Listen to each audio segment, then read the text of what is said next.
Welcome to the Go Grava channel. Now I know it's been a while since I made a video, and we'll talk about that as we get through the video itself. Mostly it's because I've been terribly busy in the shop, and having a new bike shop and trying to make YouTube videos is something I have not tackled yet, but I am back. That's right, and we got some interesting things to talk about. Today's sponsor is going to be brought to you by Cushcore. So right here, Cushcore and carbon fiber rims running tubeless, that's what it builds. Maybe I'll give GC Performance a run for his money and may have to charge a lot more for those installs because, man, they're difficult. But what we're going to talk about today specifically, for those of you who don't know or first time watching this video, I opened a bike shop March of 2024. Probably one of the most difficult times for the bicycle industry in my entire lifetime. And I've been sharing all of my experiences with what it's like to open a bike shop during these difficult times, what I'm seeing as a new owner and a new business owner, and then just taking everybody along with the journey with me. So here we go. For those of you watching, you're kind of familiar with my background story, but I'll get to some of those for the new viewers out there. And the other thing is too, I don't make very much money on YouTube, so it's hard to find the incentive to do these because I don't get any special subscribes or likes or whatever that thing is you do to donate money. If you want to donate money, I would love to do that. That'll provide me some motivation to make more videos about all the things I'm seeing, and I could go into way more detail on some of this stuff that we're actually doing. So we're going to go into my foray into the used bike market and rebuilding used bikes and my opinion on it and what those used bikes compete with in my shop and why it's difficult to get a higher price point on a used bike. The next thing we're going to talk about is an S&S Coupler build I did with Marino. I'm going to show everybody that up in the stand. It's a really neat project that we're coming to completion on. Took about 5 to 6 months to get this done, but it looks really cool. Then we're going to go over some special projects that we've done in the shop or we're working on. Then I'm going to talk about tariff update, what I'm seeing for tariffs in the shop, the down and dirty on that. Who knows where it's going to go here in the future? I don't know. I just knew they were coming. Then the last thing we're going to discuss here is the differences, the changes I've seen since I opened a year ago, what 2024 numbers look like, not specific, but generally speaking, and then how is it going for 2025. So with that said, let's get into it with used bikes. All right, make sure I'm in screen here, but the first thing we're going to talk about is this Raleigh. I got this bike, let's say $25 used. This is maybe a 30-year-old bicycle. Just looked it over, it didn't look too bad. And I'm thinking, okay, let's see what we can flip this bike for. So as I went through it, the problems that I specifically had was the crank was rusted onto the bottom bracket bearings. It's just a square taper bearing on the bottom. And even though the square taper bottom bracket seemed fine, I replaced that. It needed a new chain, so we got a new crank, new chain. Then I didn't notice that the swing arm on the front derailleur was bent. The pin was bent and cracked. Swing arm is cracked, so I had to get a new front derailleur. Then with the Dior shifter was fine, the rear derailleur in the back was fine, but the rear cassette needed to be changed. I had to do repacking of the bearings on both wheels. We reused the seat post, but we had to put a new seat on. We had to put new tires and tubes on this bicycle. All this stuff is budget. I was able to save the brakes, but we needed new brake pads. Shifters and all that were also saved. That was fine, but we had to put new hand grips on. So with the pedals and everything on this bike, we're looking at basically $25 plus $173 in wholesale parts. That's right, folks. We're looking at $200 for this Raleigh right here, this M80, like 30-year-old mountain bike style bike. Now, if I was going to pay somebody to do this, maybe recabling, we recabled everything, you know, we're looking at maybe 2 to 3 hours to rebuild this bike. So let's say it's $20 an hour for a mechanic. It's $23 my cost as a business because I got to pay the 11.5% FICA. You know, we're into it at about $270 for this bike. So what do you think you could sell this Raleigh for? $270? To me seems a bit high, but this thing will function for a while. Maybe I could sell it at $399, which doesn't leave a lot of money, because I'll show you why $499 is difficult for me to sell this bike. So one of the problems that I'm gonna have in my bike shop is I have Fuji. And the Fuji Adventure, which is a 3x7 system, that Raleigh's a 3x8, this is a $549 bike. I mean, it's hard for a $499 Raleigh or a used bike at $499 to compete with something like this Fuji here, because it's shiny and it's brand new and it has no scratches. And not only that, like, we go up a bit with better paint jobs and stuff at $750, but right now Fuji has a sale, and let me show you. This Fuji Nevada that we see right here, this Fuji Nevada is basically $699 with the SRAM NX 1x11 system on it. Like, there's no way, if I'm like doing the cost comparison for that used bike, or a lot of used bikes I see, there's no comparison here. I'd rather buy the new bike. That's why I think the price for that Raleigh is $399, maybe $399. So I have to be a lot more selective with the used inventory I bring in my shop, because even then, let's look at the Giant, the new 2025 Giant Talon I have in the shop. So with the Giant Talons, you have the Giant Talon 4 at $650, which is a 1x9 system. Very good looking bike. I mean, these Talons are absolutely amazing with progressive race geometry and everything. I mean, they just look amazing. The Giant Talon 4s are $650 in orange and black, and then we have the Giant Talon 2. This thing right here is a 1x10 with Shimano Q system, I believe, on it. No dropper, $800. Like, that's pretty competitive for that sort of bike. And not only that, we go over to the Giant Talon 1 at basically $1,000, and we see a very capable hardtail right here, very, very capable at $1,000 with the dropper post, a 1x10 system, a front shock from Giant. I mean, it's super, super competitive. And if I actually had the metallic blue in stock, that thing would pop on my floor.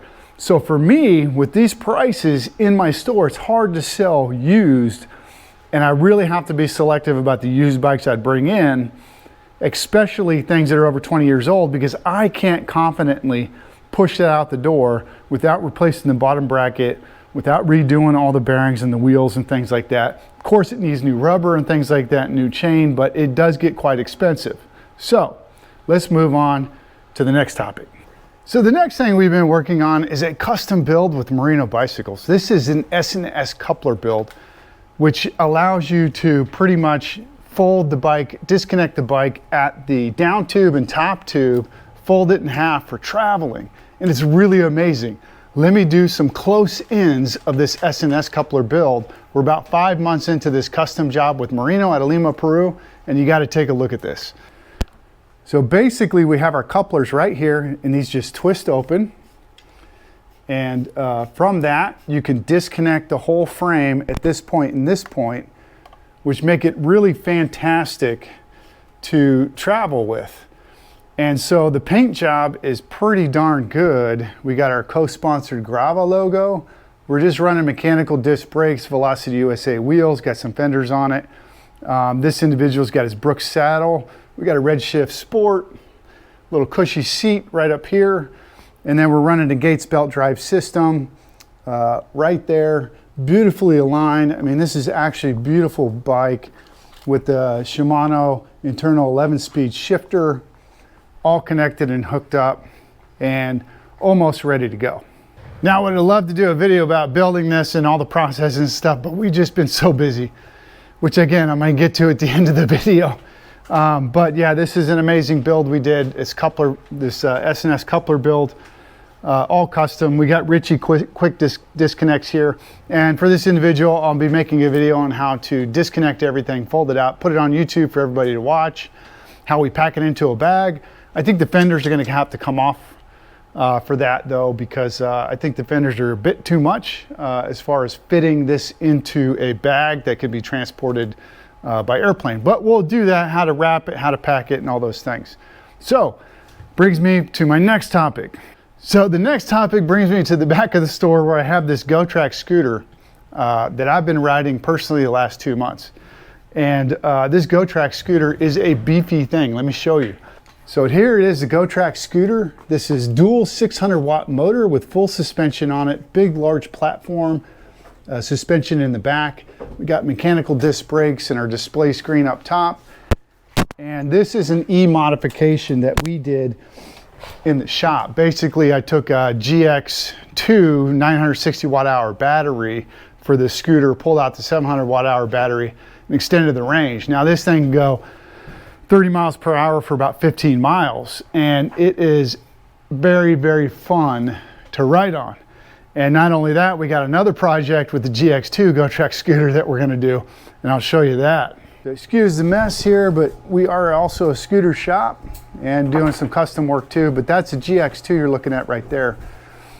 That GX2 is gonna get a 1300, roughly 1350 watt hour battery in it, and we're gonna do a custom controller build on this for dual 800 watt motors and see how long it goes and what the top speed we feel confident in using. And then of course there's all of our solid tires for solid tire conversions and stuff. The store is getting packed with work. And so we're also rebuilding motors, scooter motors, e-bike motors and things like that. We're playing around with different clutch systems, regen motors. We've done a few full motor rebuilds in the shop for e-bikes and swapping out the gears and things like that. We're even looking at a bulletproof system where we replace nylon gears with metal gears and things like that, and replacing clutches and all those things. So this is a 750 watt bulletproof system that we developed.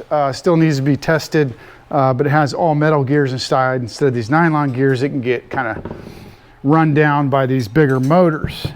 And that's all the E stuff. We are still working on E stuff, building our own, programming our own controllers, messing around with the spare parts we have and stuff. So that's all exciting because again, my bike shop runs on a 30-40-30 model, which is 30% bikes, 40% e-bikes, 30% e-scooters. That's kind of how we're keeping the doors open and paying the bills in 2025. So what am I seeing out on the floor for tariffs and import problems that we're seeing in the bike shop? Well, we are seeing some different issues. Before I get to Giant, let me just walk you around to the tires real quick, because we are seeing increased prices on rubber. So for instance, like your Continental stuff has gone up about 10%. Same thing, I think the Maxxis, the chains are all going up. So prices on these are going up. Now what I'm doing as a shop owner is, I have to be honest with you, I can't keep up with all these price changes. I really can't. It is very, very difficult when I get an email saying prices are going up, this is what the prices are changing to, or this is the bike price now, we want to move these bikes, these is now the reduced prices. Like price changes are flying all over the place, up and down. It's a whirlwind in a bike shop. And so what I do is basically not changing the prices on the stuff on the floor, even though I could. And technically, if it's on my website, I think I have to, but I'm waiting for somebody to tell me that I need to change the price. And I'm just, when it comes in and there's a new price on it, I adjust the price when it comes in, if it's higher. Now, one of the interesting things is with Giant, specifically, and this is kind of like not just Giant, this is kind of what we're seeing, or I'm seeing in all kinds of different companies and things like that, is this Giant Revolt, the 2025, the new one came out, and the price initially was $3,000 the retail price. Now, as tariffs went in place, what happened was my purchase price went up by a certain percentage, and Giant dropped this price down to $2,800. Now, you'd probably hear some bike shops complaining about that, like, oh my God, how am I gonna survive? Listen, you know what the cure for high prices are? High prices. Because what that means is that when you keep raising prices, people can't afford stuff anymore, and you have to drop prices anyways. I'd rather stay competitive. If we have to take a margin squeeze in 2025, my motto for 2025 is survive 2025. That's all I'm trying to do is survive 2025, because we're gonna get out of this. Trust me, folks, we're gonna come out of this. But I'd rather stay competitive and move stuff at a slightly lower margin, and then when conditions improve in the market, we can then discuss margin again. But right now, it's about survive 2025. So I am not butthurt by a reduction increase in my price, reduction in the sales price at all, because I just want to move bikes at this moment. I want to move bikes as a new bike shop because I want people in the door. So if Giant raised this price to like $3,400, I think they would have hurt me more than helped me. If you get that, if you get how demand works with the consumer and things like that. Let's be competitive in 2025. I think we can do that a bit. So yeah, let me get back to the desk and talk about tariffs. Yeah, I mean, one of the things I'm happy to see is de minimis is gone. Like there's charges now. Like I looked at a pair of Shimano pedals I could have bought from AliExpress, and those pedals would have been $54, and now they're up to $154 if I bought up the same pedals from AliExpress. And it's just not competitive. It's just, I don't like the way you can just ship things in at the cost of the US taxpayer by paying reduced packaging rates, reduced shipment rates, and then not have any customs check with that de minimis rule. So I'm glad it's gone. Now you on the consumer side, if you use Temu, Shein, AliExpress, Alibaba, whatever you used, it's probably gonna hurt you because all the deals are gone, but it's better for everybody, I believe, economically speaking, if we just don't crash the entire system right now by allowing cheap goods flooding into the United States. That's my personal opinion. That is my personal opinion, and I don't think these tariffs are going away. Let me adjust my camera here real quick. You know, we are on a tariff pause at the moment, and at higher tariff levels on this tariff pause than we've been before. So the tariffs are still in place, and the tariffs are going to have consequences, because when I look at supply side issues with not knowing what's going to happen with tariffs, a lot of companies either one, they stocked up beforehand, or they just didn't order stuff. So I'll give you an example, SE bikes. I sell SE bikes. It looks to me when I go on the portal about 75 to 80% of all SE bikes are sold out. I cannot buy or get a hold of the things that people want on the floor for SE because they stopped importing into the US. And this is going to continue with all everyday item things.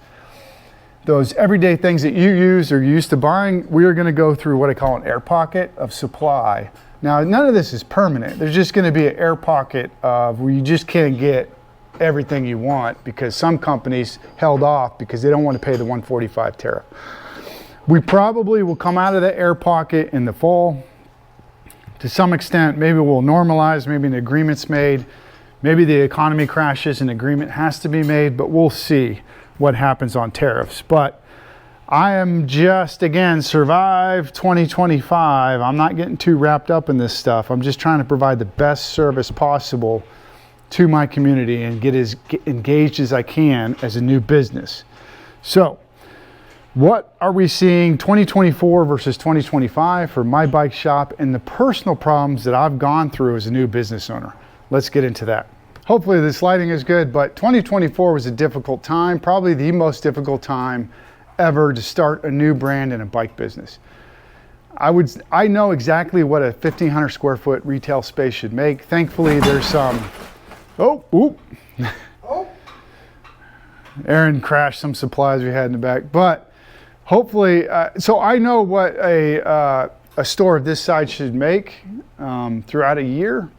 There was two individuals specifically who owned bike shops about my size who were also veterans, and they were gracious enough to share what their yearly revenue was with me.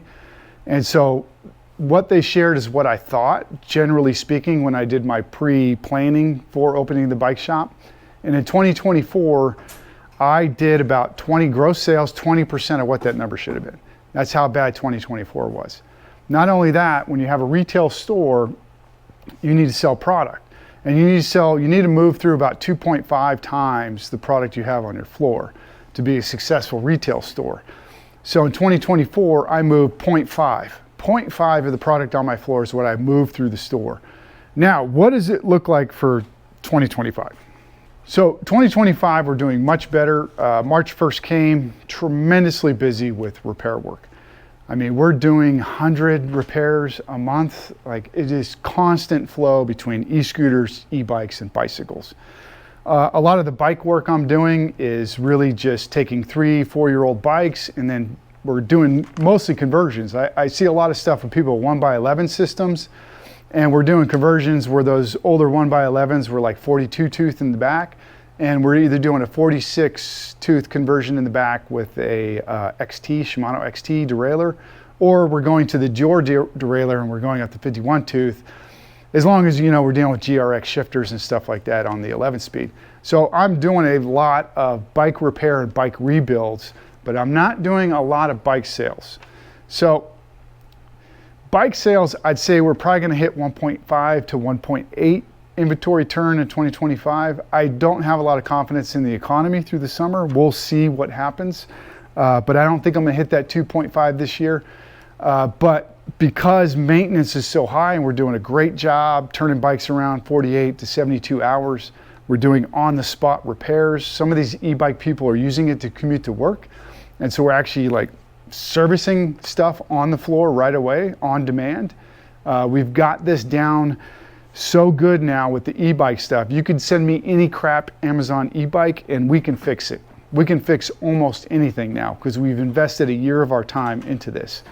But maintenance does not mean profit.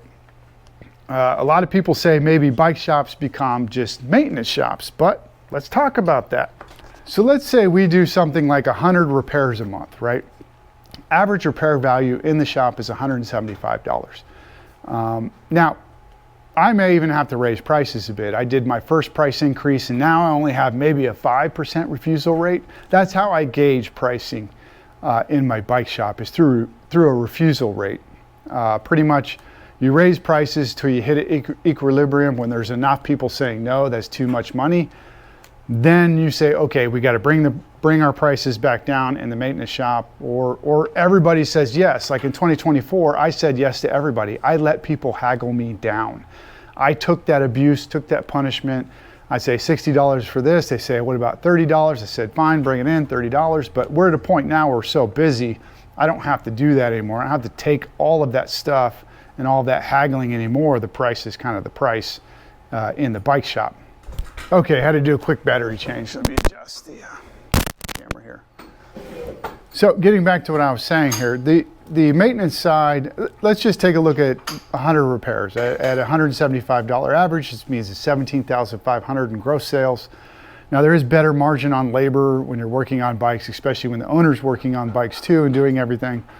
But still, $17,500 is enough to cover your fixed costs for sure, some of your operational costs. So under this model of doing a lot of bike repairs, we have rent covered, insurance covered, internet.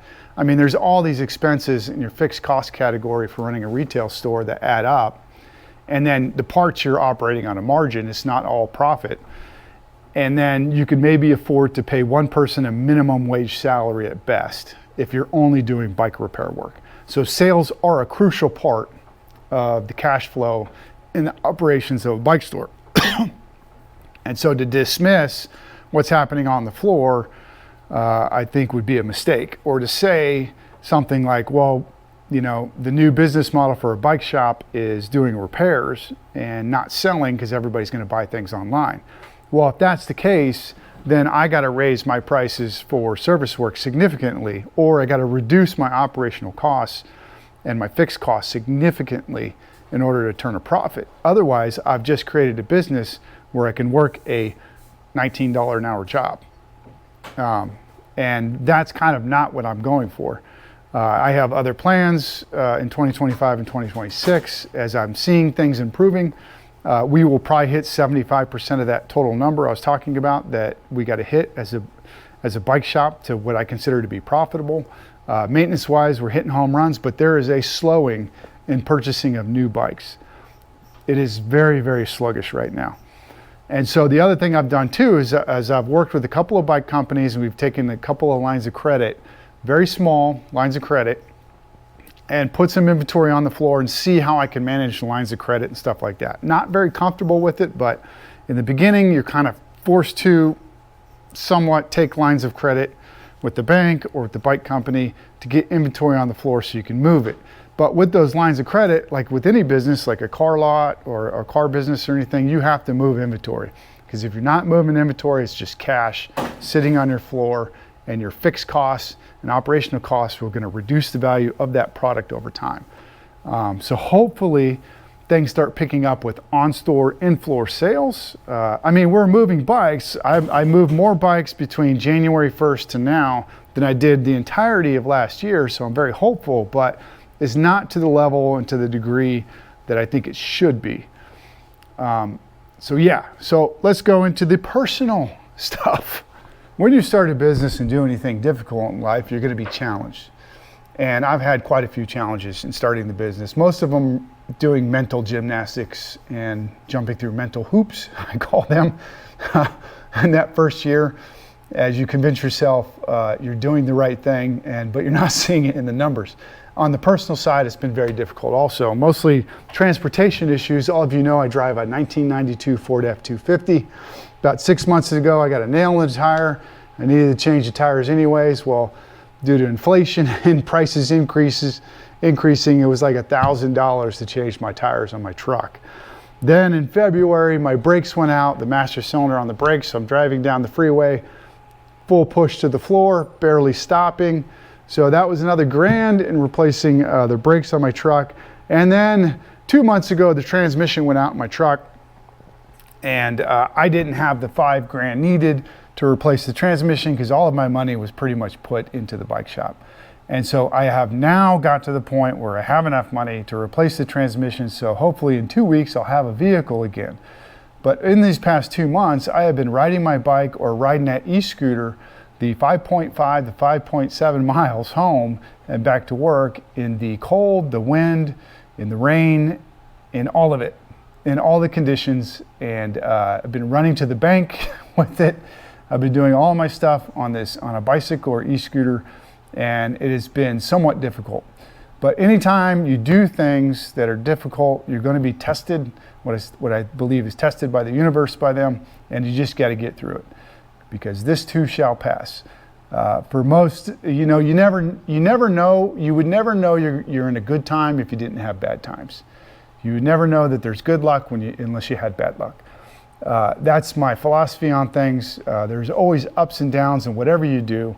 But as I'm moving into my second year, I'm more confident than ever that this bike shop business, this mobility idea, where we're not just a bike shop, we're a mobility store, is the future of bike shops.